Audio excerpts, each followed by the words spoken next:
College की सच्ची प्यार की कहानी। एक मधु नाम की लड़की थी। 14 मार्च 19 साल की और बीए ग्रेजुएशन के पहले सेमेस्टर में एडमिशन लिया था। मधु एक बहुत ही ज्यादा सुंदर और सुशील लड़की थी। मधु बिना फालतू में किसी से कोई भी बातचीत नहीं किया करती थी, लेकिन बहुत सारे लड़के उसकी शराफत का बहुत ज्यादा फायदा उठाते थे और उसे कॉलेज में बहुत ज्यादा परेशान किया करता था। एक दिन की बात है, मधु कॉलेज के गेट से कॉलेज के अंदर जा रही थी कि रास्ते में उसे सीनियर लोग मिल जाते, जिसके सीनियर लोग मिलते ही मधु को तुरंत ही अपने पास बुला लेती है। लेकिन मधु देखने में काफी ज्यादा सुंदर और चंचल थी। जैसे ही मधु अपने सीनियर के पास जाती है तो उसे मधु अपने सीनियर से कहती है कि क्या बात है बताइए। उसका सीनियर कहता है, क्या तुम्हें ABCD लिखना आता है? तभी मधु कहती है कि अगर मुझे ABCD लिखना नहीं आता तो मैं कॉलेज में कैसे पहुंच पाती।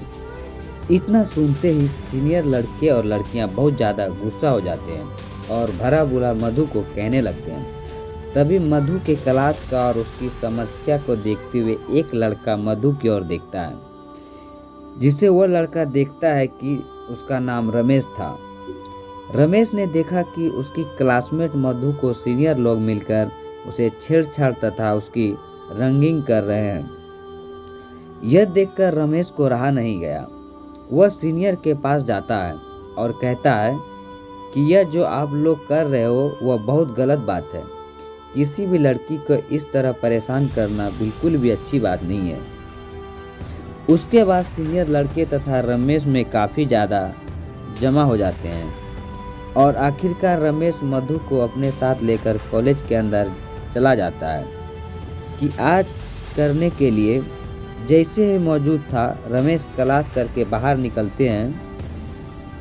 रमेश से मधु कहती है कि कॉलेज में जो लड़के मुझे परेशान कर रहे थे, मुझे उससे बचाने के लिए आपका शुक्रिया।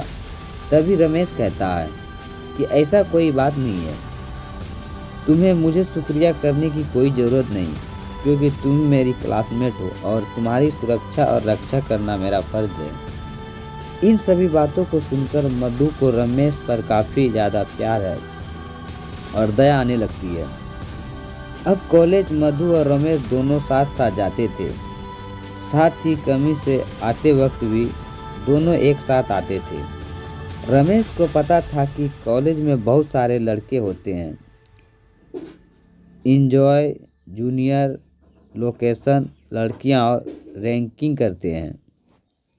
अब तो रमेश मधु को कहता है कि तुम अगर पहले आ जाओगी कॉलेज तो तुम कॉलेज के अंदर मत जाना, मेरा इंतज़ार करना बाहर ही।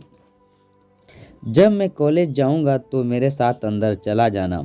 फिर उसके बाद किसी को भी कॉलेज के अंदर तुम्हें कुछ भी कहने की हिम्मत नहीं होगी। दोनों ऐसा ही करते थे कि जो भी कॉलेज पहले आता था उन्हें इंतज़ार करना पड़ता था दूसरे के लिए। ऐसा करते करते काफ़ी ज़्यादा दिन बीत जाता है। उन दोनों ने अब प्रथम सेमेस्टर का प्रमोटेड होकर अब कॉलेज के तीसरे सेमेस्टर में पहुंच चुके थे। दोनों के एक दूसरे से मिलते मिलते 1 साल से ज़्यादा हो चुके थे और दोनों आप तो अपने अपने घर में भी मोबाइल से बात किया करती थी।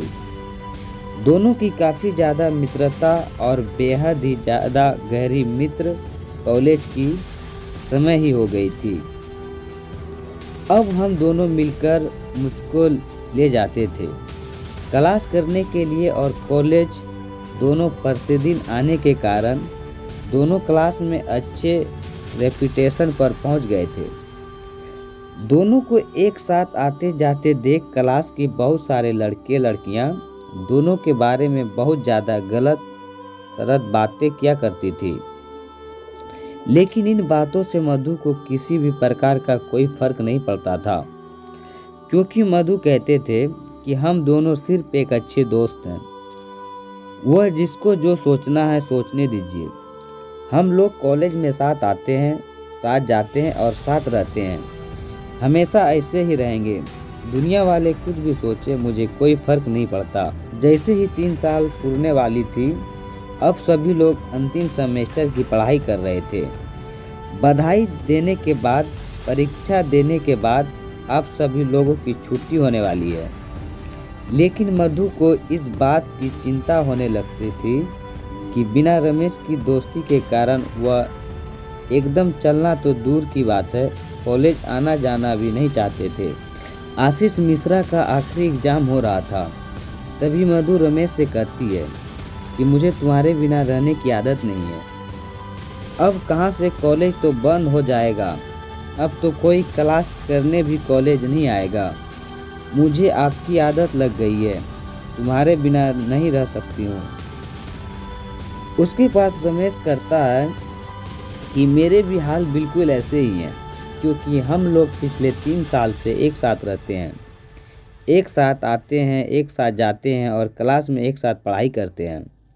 साथ ही साथ हम लोग कॉलेज के बाहर साथ घर भी जाते हैं तथा फ़ोन पर बातचीत भी करते हैं। ऐसे में कॉलेज ख़त्म होने के बाद आप दोनों को एक दूसरे से मिलने की तरह आने जाने का ख्वाब तो टूट ही गया था। इस बात की चिंता से दोनों बहुत ज़्यादा परेशान थे। वह सोच रहे थे कि हमें किस प्रकार से एक दूसरे के साथ फिर रहने और घूमने के लिए मिलेगा।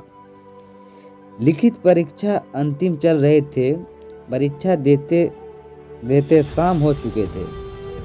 मधु और राकेश में शाम के समय जाते वक्त कोई ज़्यादा खास बातचीत नहीं हो पाई थी, क्योंकि मधु कॉलेज लेने के लिए उसके पापा आ गए और जैसे ही वह घेरों के पैसे लेकर निकलने अपने पापा के साथ मोटरसाइकिल पर बैठकर अपना घर चले गए थे। घर जाते ही मधु को काफ़ी ज़्यादा अफसोस आया कि वो अपने पुराने सबसे अच्छे मित्र से कुछ बात भी नहीं कर पाई है। फिर मधु अपने घर वाले को इधर उधर जाने का इंतज़ार करती है। जैसे ही घर वाले रह जाते हैं, मधु अपने कमरे में आ जाती है और राकेश को फ़ोन करती है।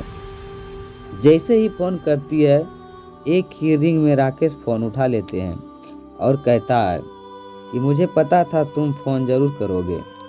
उसके बाद मैं तो कहती हूँ कि मुझे माफ़ कर दीजिए, मैं कॉलेज में आपसे ज़्यादा बात नहीं कर पाई थी, क्योंकि मेरे पापा आ गए थे मुझे लेने के लिए और बोल रहे थे जल्दी घर चलो, मुझे बहुत सारा काम है। उसके बाद मैं तो कहती कि मुझे आपके बिना बिल्कुल भी मन नहीं लग रहा है। उसके बाद राकेश भी कहता है कि मुझे भी और मेरे दिल से हार भी कुछ ऐसा ही है। तभी मधु कहती है कि लगता है हम दोनों को प्यार हो गया है और अब हम लोग एक दूसरे के बिना नहीं रह सकते हैं। जैसे जैसे समय बीत रहा था, वसीम उसे दोनों की दूरियां, दोनों की मजबूरियां बन गई थी, क्योंकि दोनों बिना कॉलेज के अब एक दूसरे से मिल भी नहीं पा रहे थे। अब तो दोनों ही व्हाट्सएप कॉलिंग तथा ऑडियो कॉल पर ही ज़्यादा बातचीत होती थी। एक समय ऐसा है, आपके दोनों 24 घंटे बात किया करते थे, क्योंकि उसके बिना एक मिनट भी दोनों से किसी का भी मन नहीं लगता था। उसके साथ एक दिन मरोगे कि क्या हम लोग इसी तरह फ़ोन पर ही बातें करते रहेंगे। अभी मधु कहती है कि मेरे घर वाले मेरे शादी के लिए लड़का देख रहे हैं। आगे मधु कहती है कुछ भी हो जाए, मैं किसी और से शादी बिल्कुल भी नहीं करूँगी। मुझे तो तुम भूल जाना पसंद हो, मैं जब भी शादी करूँगा तुमसे ही करूँगा। एक दिन मधु के माता पिता मधु को अपने पास बुलाती है और कहती है कि देखो बेटा, मैंने तुम्हारे लिए एक लड़का पसंद किया है। यह फाइल में उसकी फ़ोटो है, तुम देख कर बताओ क्या तुम्हारे लिए सही रहेगा। यह सुनते ही मधु को काफ़ी ज़्यादा गुस्सा आ जाता है। वह कहती है कि मेरे लिए लड़का है या किसी प्रकार का हुआ ढूंढने का कोई ज़रूरत नहीं है, क्योंकि मैं जब भी शादी करूंगी अपने पसंद के लड़के से शादी करूंगी और अपने पसंद के लड़के को मैं बहुत पहले ही पसंद कर चुकी हूँ। उसके बिना 1 मिनट 1 सेकंड भी रहना मुश्किल हो रहा है। ऐसे में किसी और से शादी करने के बारे में सोच भी नहीं सकती। फिर मुझे भी माता पिता मेरे रमेश की पूरी जानकारी लेते हैं और फिर उसके घर खानदान दादा रमेश को देखने के लिए उसके घर जाते हैं। दोनों परिवार में काफ़ी देर तक बातचीत होती है और अंत में दोनों का प्यार जीत जाता है। यह दोनों के घर वाले दोनों की शादी के लिए राजी हो जाते हैं। हाँ, उसे दोनों मधु और राकेश बिल्कुल खुशी खुशी अपना जीवन व्यतीत कर रहे हैं।